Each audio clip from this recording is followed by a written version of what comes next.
I don't want to look back and say, yeah, I was really successful, but I failed at fatherhood because I wasn't there. Zach Brown.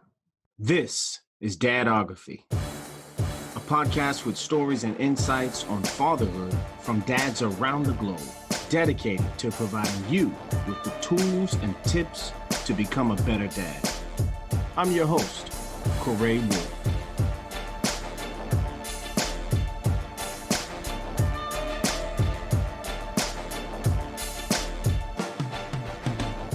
Richard, welcome to Dadography. A pleasure to have you here. How you doing, man? Hey, Corey. Thanks for having me. The pleasure is mine. I'm good. My son turned 8 today, my eldest. Yeah, 8 years old. That's an exciting age, huh? It is. It is indeed. Yeah, they really start to kind of get out of that really small kid stage. They're not quite teenagers, but they're just full of energy, excitement, curiosity. It's a really good age for sure.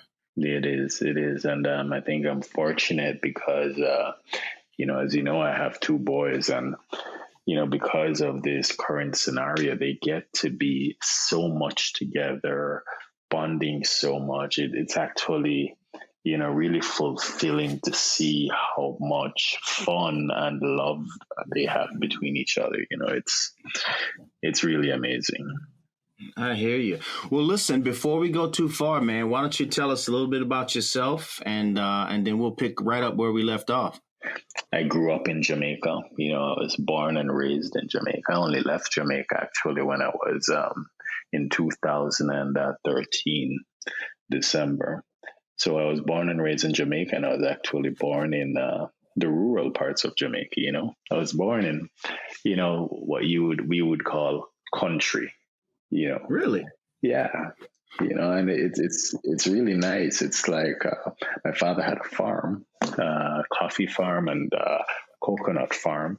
And every Saturday we would go together to the farm. And, that was a really bonding experience for me and my dad as well. But anyway, before I even go into that, it's from an area where you learn respect for each other. It's not the big city where everyone is minding their own business and going super fast down the street. I grew up in the slow rural parts of Port Antonio, Portland, Jamaica. Okay.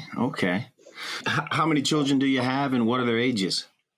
I have Ethan, who is 8 years old, my eldest, and Liam. He is going to be 6 years old actually on Sunday. Oh man, birthdays back to back.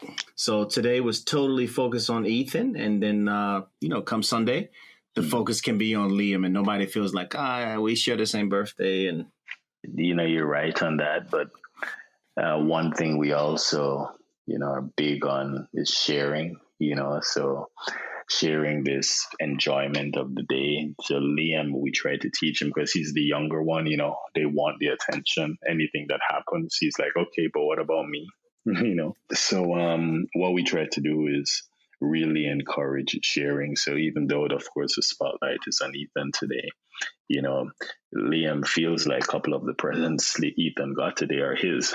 So that's very good. That's an excellent life skill, man, really. Yeah. So you mentioned your father a little bit, but before we go there, give me a little bit, and maybe we can mix the two, a little bit about your childhood in Jamaica, as well as what your father was like. So as I said before, I grew up in the rural parts in Port Antonio, Portland, Jamaica. And, my father had a farm. 2 farms actually, a coffee farm and a coconut farm, and he worked with what we call the Parish Council or government. So he was he is a very hardworking person, very committed person. You grow up in the household where if you sleep too much, your life passes you by. You need to be up at 5 a.m. every single day, especially on the weekends. If I'm not ready by 5, I don't get to go to the farm with him on a Saturday, right? So yeah, it was pretty much like that. One thing about his job is that because he worked with one of the local government arms, he traveled a lot. So I was born in Montego Bay, But I left there when I was 2 years old and moved to Portland, Port Antonio. And when I got to Port Antonio, that's 2.5, 3 years old, I must have lived in maybe 5, 6 different houses, moving around different parts of Portland, St. Thomas, because of my father's job, So yeah, that was actually interesting. And that it brings you together as a family, right? That's definitely a take on it that I don't think a lot of people have. I think a lot of times there's genuine concern about moving. And I'm one who has said and continue to say that stability comes from the family. The location is just peripheral. So your dad worked a lot. He was very committed. You guys moved around a lot. You mentioned if you woke up late, you couldn't go to the farm. So does that mean you had opportunities to tag along with him to work and just be in his presence a lot? Of course, because he works in government, in the small town where I grew up, everybody knew who I was, I was Mr. Right. Barrett's son, Okay. So Right. I have an older brother as well, but yeah, I was the little one. So the last one. Right. So yeah, he was known in the community. And of course, I had lots of opportunities to go to his work. I would go to his office after school and hang out there. Everyone in the office knew who I was. They would take care of me. I grew up with a community. It is like this in the rural parts, Right. There's a Right. saying that says it takes a village, right, to raise a child. Yeah, And pretty definitely. much that's what happened for me. So you told us a little bit about yourself. Married, single? Yeah, I've been married for, what is it now, like 9 years? But I've been with my wife, like, to be honest, we were probably together like 13 years before we got married, so. That's awesome. I know you guys recently moved, and we'll get into that, but are you working now? If so, what's your profession? And yeah, I'm working now. I work with Red Bull. I've been working with Red Bull since 2010, started in Jamaica with them. Now I'm here in the US, living in New Jersey, and weathering this COVID-19 storm. So being that you're working, I'm assuming that, obviously you're working from home now, so this doesn't necessarily play into it, but prior to that, was work life and family life, was it somewhat of a challenge for you, or is that something that ever crossed your mind, how you deal with that, or was it an issue at all? So I always had this utopic concept of, give me a job I love, I'll never work a day in your life, Right. in my life. And then you merge that with, okay, it's one me. So work, family, everything needs to find its place together. And so that's the mindset I've always had. But, it really doesn't land that way, right? Right. It definitely doesn't. So it's been tough. I've always had a job that had me traveling around. Maybe it's because of how I grew up with my father. But long before Red Bull, every job I've had, I've been traveling. And it was tough on the relationship that I have with my wife. And I think because of it, we are so strong together. And because we're so strong together, we're able to make it work, with the kids as well. To use the term that you use, you had this utopic kind of mindset of, all of it kind of meshing into one. But it seems like at some point you developed some, maturity, empathy to realize that, okay, my wife is an individual, my kids are individuals. I really got to take into consideration, their whatever utopia they have, That's what makes it challenging, right? Because at the very end, you want to make everyone around you happy and be happy, right? Right. You want to provide everything that, you dreamt of providing for the people that you love, around you. But at the same time, for me to give my kids life lessons, that might not be what they want to learn, for me to love in a particular way, that might not be the way that person wants to be loved. And that's the challenge, Right. Exactly as you said, they have their own concept of what is the utopia they want to live. Seems like that requires, and this is perhaps something that myself, as well as many other dads, will do well to take into consideration, to really constantly be taking the children into consideration, the fact that they are individuals as much as, yes, they're our children. Yes, we're the authority figure and we're to give guidance and insights and direction, but to be very mindful of, hey, this is a person. And so I need to take into consideration how this makes them feel. You said an important word there. You said empathy. Your child or your children, they will grow, they change, they evolve, right? Right. You need to have the empathy to understand what it is they're going through when they're lashing out or behaving in a way that you don't believe they should be behaving, considering the values you've been teaching them. You have to have that empathy in order to understand and then share with them the right lessons or share with them the right perspective, and this is a challenge, because you're a grown man, you're already who you are, right? But your children, they're evolving. Let me ask you this, because you're giving some good ideas, very strong philosophical ideas and ideas that I think myself as well as the listeners will benefit from. So let's see if we can encapsulate it to you. Let's put it in that context. What is fatherhood? Fatherhood is love, right? It begins with love, right? My goal as a father is to provide and prepare my sons for happiness. That's my goal, to prepare them to find and be able to handle and succeed in their own happiness. This is my goal. And it's pretty broad and pretty vague. And that is what makes it so challenging, because I can't tell you, no, I want them to have a better life than what I did. Or I want them to, have these particular set of values. Okay, yes, but those values, they can be represented in a lot of different actions or attitudes, So while you want that to happen, the ultimate thing you want to achieve is their happiness. Hey guys, this is Corey, host of the Dadography podcast. This episode is sponsored by and dedicated to you.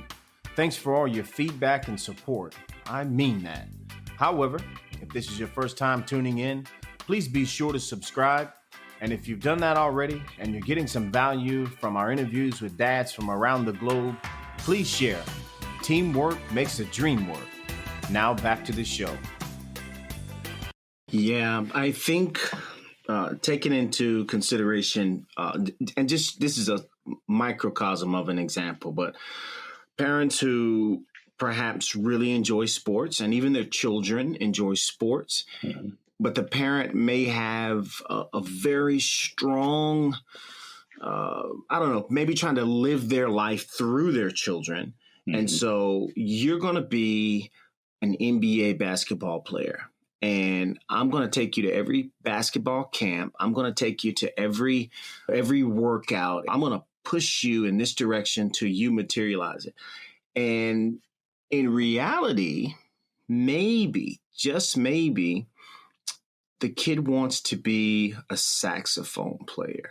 And with that being a saxophone player, totally and I'm gonna backtrack and use your word, totally in a utopic state, totally content.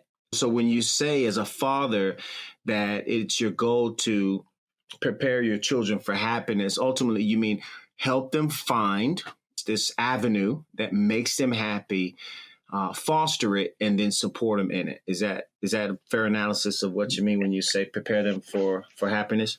That is exactly it. That is exactly it. And one of the challenging things is how do you make them find the thing they're interested in, right? Exposure. Right. So on that thought, you mentioned exposure, but I want to backtrack a little bit and maybe we'll get to a little bit of exposure. In the normal scheme of things, because you said you're working from home, but you hinted to the fact that you travel. So with Red Bull, prior to this pandemic, did you find yourself traveling a lot for work? Yeah, it's one of the things I was also mentioning earlier that every job I've had has had me traveling. Like my very first job, I was a computer salesman, and I Okay. would travel probably once a week to other parts of the island, in Jamaica to, Right. pitch with my boss computers to different, schools, organizations, etc. After that, being a computer technician, I would travel to run networks. And now at Red Bull, I've needed to travel. Since Red Bull, I've needed to travel not inside of the country, but across countries. It is significant amount of travel, I would say. 50% of my time I'm spending outside of the country. So when you're traveling, in terms of the boys, do you usually video chat with them, make sure you give them a call, or how do you, again, looking at work-life balance, how do you maintain the line of communication with them during those times? Yes, we maintain a connection mainly through video chat, through video calls, but it's difficult. I remember that I would call my sons and I just couldn't get their attention. They were no longer phased by me leaving the house. It didn't impact them anymore. It was like, okay, daddy's gone, no big deal. Daddy's calling, no big deal. I'm busy playing my toys. They were not phased by it anymore. How did that make you feel, Richard? Like you're losing, like you've lost, his stuff. You also live knowing that there is only a certain amount of time you have with your kids to impact them before every decision now becomes their own.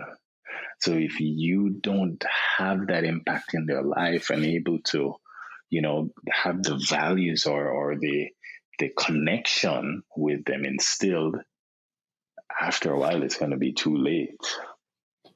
So let me ask you this along those lines as we talk about traveling for your job. So is it just that you go for a few days and come back, or has the job required you and your family to move from one place to another? I'm asking because you're telling me that you're in the States now.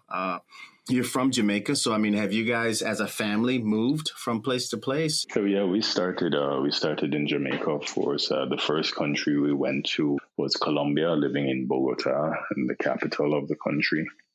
Okay. We were there for, I think it was 3 years.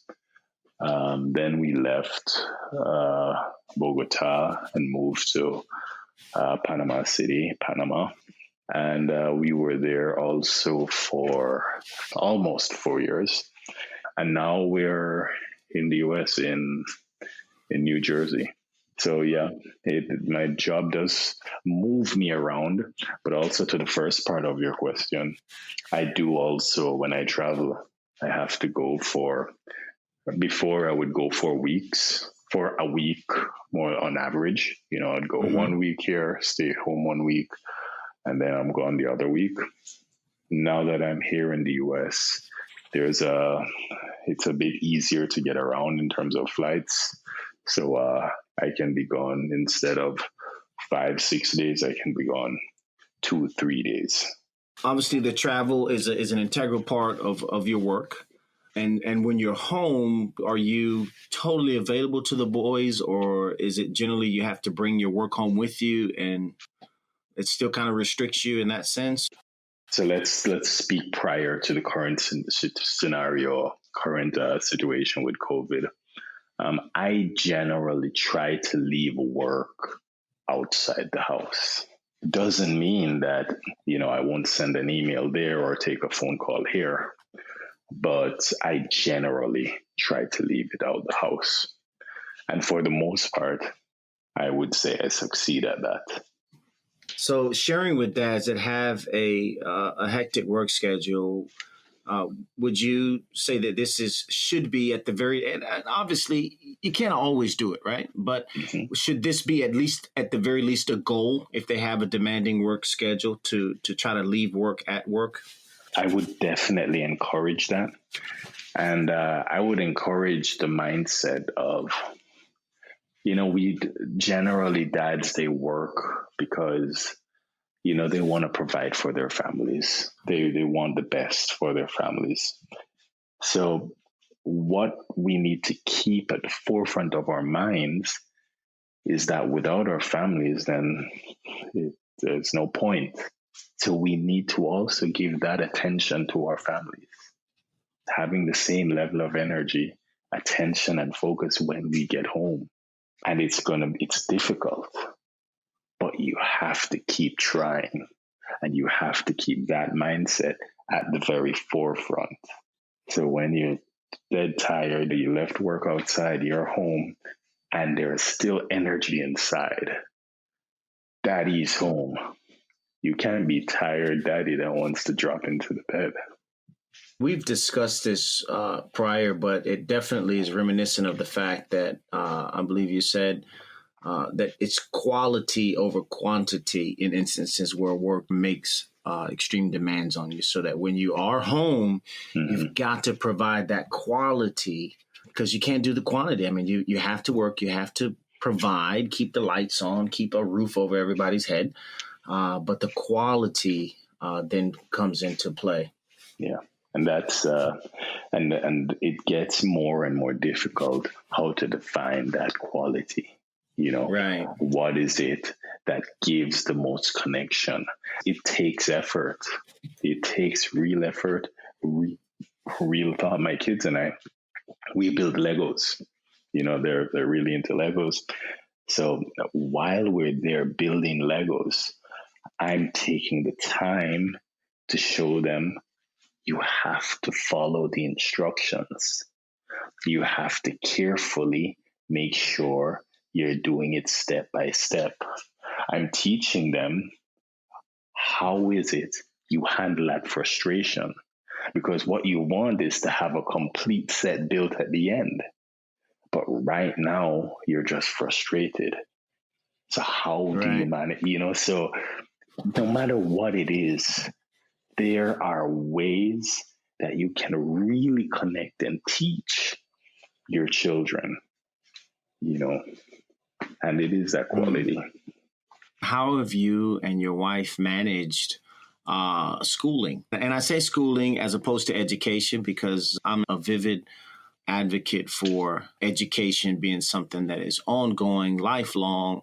It should be personal as well as something that's done in an environment. But specifically, schooling, going from Jamaica to Colombia to Panama and now the U.S. I'm a little stressed just calling it out. So you tell me how you guys have done with that. What you want to provide is happiness, right? That's right. The first thing you want to provide. And when we've been to all these countries now, one thing we can say is that in Jamaica, you have good schools. So on that front, you leave that and you have this concept of what you want or the kind of education or schooling that your children should have, right? And that's based on you. And you're trying to struggle now and bring inside this open mind of, okay, there's so many different ways or types of schooling out there.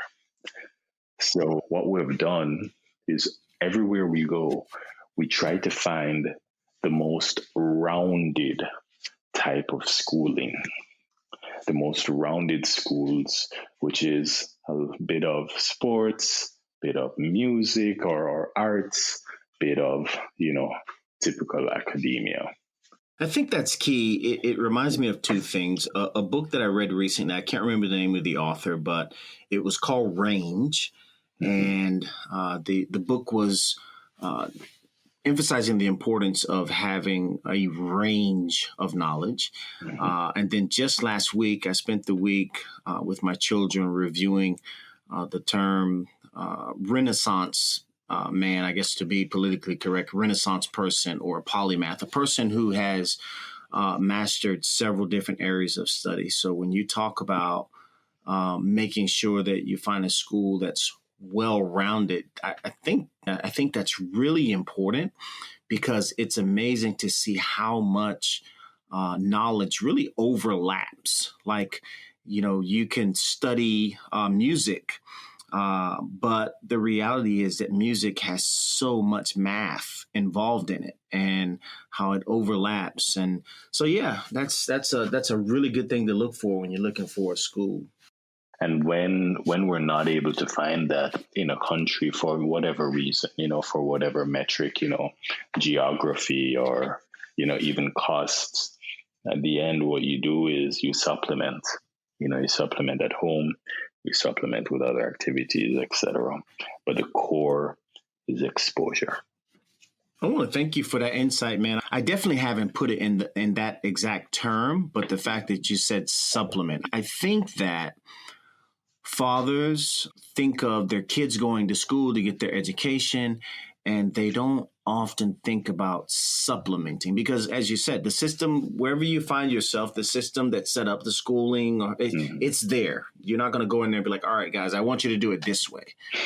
So the idea of intentionally supplementing, that's really something major in terms of the education of one's child. It's also important for me to call out that my wife is very academic as well.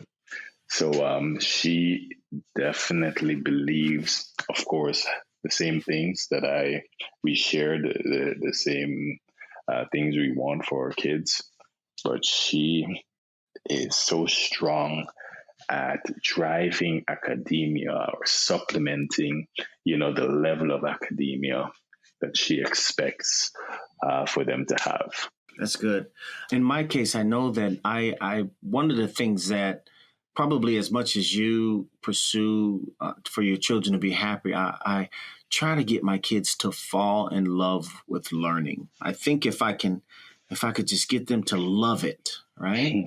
That they'll be on autopilot, So it's one of those things. It'll take care of itself, Yeah. Here's something for you. Each country has pros and cons, obviously, but if given the opportunity, obviously nobody can hop in a time machine or change where they are based on saying, just let's go back in time. But if you were able to raise your boys in Jamaica, what do you think would be some of the pros? While I do believe if they were, being raised in Jamaica, then it would be different. They would be raised, around a bigger network of community that more like what I grew up, So that would be a pro. That would be a very big pro, Yeah. So they would have, let's say, a shell, a protective shell around them, giving them a freedom to explore the world. And be free in the world. So the learning, the exposure, everything that comes with that, it's priceless, So there's a lot. Yeah, I think the idea of community is pretty major. And obviously there's two sides to every coin, right? Because the reality is right now they are getting a pretty awesome experience. I didn't get on the plane until I was 18. And these guys are already, traveling from country to country, learning languages. That's pretty awesome in and of itself. So do your boys consider themselves Jamaican? Like if somebody asked them, where are you from? Or are they just truly third culture kids, man? I would say they're third culture kids, They truly are. They don't even associate with any country at all. They associate with our home, their mom and their dad, You can always spot a third culture kid because it's a really simple question, right? You go, where are you from? And then they'll either roll their eyes up in their head like they're thinking like, well, what do you mean from? Exactly, right. So, and it'll prove to be a benefit over the course of time. I think it'll really prove to be a benefit. They'll be able to empathize a lot with people. Even as we look at just different things that's going on in the world, a lot of it is based in ignorance. And so when you've had exposure to different cultures, different people, you realize that, okay, this thing is bigger than me. I'm not, supreme above everything or everyone. And you tend to empathize with, whatever people's concerns are. Not that you necessarily agree, but you can empathize, and that's major. Yeah. And, I think it's a goal I hope to achieve with my kids, for them to accept, encourage, and hold it close to them, the concept of difference. Mm-hmm. I want them to be able to have that be a part of their life. When they've left our homes and they're their own men and raising their own families, I want them to just, harness or just have difference be a part of their existence, because I think honestly, this is something that as humans, we need to do better. How we handle difference, how we treat different, this is what we need to learn as humans to do better. It's interesting to see that we can totally appreciate difference with, say, inanimate objects, right? Like, I want a different color car from you. I want a different color, shirt from you. I would like to visit a different country and experience a different culture. But for some reason, when we kind of get into the microcosm of it all, we don't appreciate it as much as a human race, I should say. In general, we don't. It's interesting. It's very interesting. Yeah, and the idea is, how do you change that? How do you? I don't want to say fix that. I'm going to give you my answer, Richard. I'm going to give you my answer, and this was part of the podcast. I believe that fathers are capable of impacting the world in a way that, and I've said it before in previous episodes, that could literally change the trajectory of the human race. Without a shadow of a doubt. I agree. And so I think what you're doing with your boys is that's where it starts. That's the beginning of it, and that's part of the goal of this podcast to give dads insights so that they can begin to implement different strategies that ultimately, when their children become adults, we'll begin to see some of the fruits of all of our efforts, for sure. And if I have the opportunity to say something to dads out there, I would say we raise our kids, right? But it's not about who you are as a father. It's more about understanding who your child will become. Because if who you are this man, you believe in these things, then you will raise your child with the inflexibility that will allow that child to become, maybe a mini you version of you or something else that's beautiful.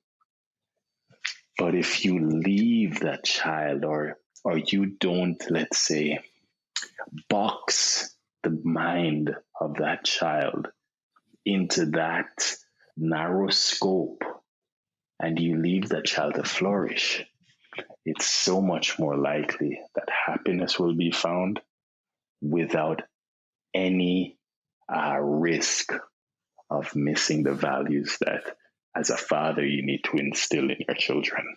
That's solid, man. Very solid insight. That's a thought I'll be contemplating. I'll be turning it around like a Rubik's Cube a little bit. So I've got a final question for you, man, and this is really for some of the dads out there who have boys just like yourself, and they struggle with affection. Maybe they don't kiss their boys on the cheek. Maybe they don't hug their boys, and there's more pats on the back. I know that you are affectionate to your boys, and I'd like to touch on that just a little bit. What role do you think that plays in their development? We have to be free to show love. I believe affection, is a show of love. The show is putting your feelings out there. I need my kids to know that it's okay to put your feelings out. It is good to put love out there, to hug the world, to kiss the world. We foster that at home. I mean, hey, kids are evolving, right? But what was it, 2 months ago? Right now, my 8-year-old, I can only kiss him on the top of his head.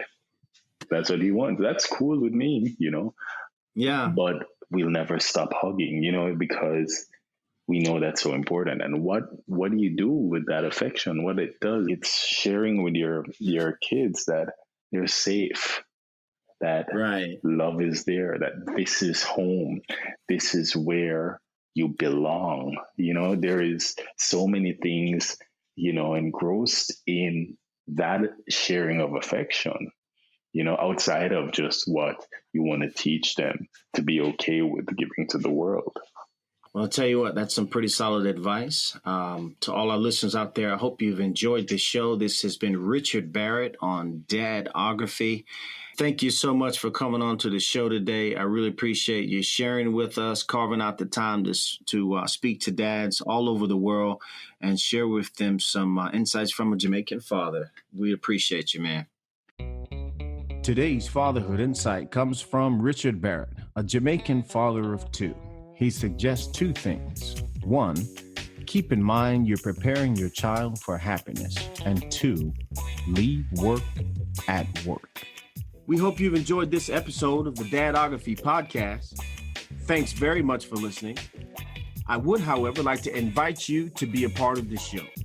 Visit our website at dadography.net. Scroll down to the bottom of the page, click on the microphone, tell us your name, where you're from, and what fatherhood means to you. Remember, it takes more than DNA to be a dad.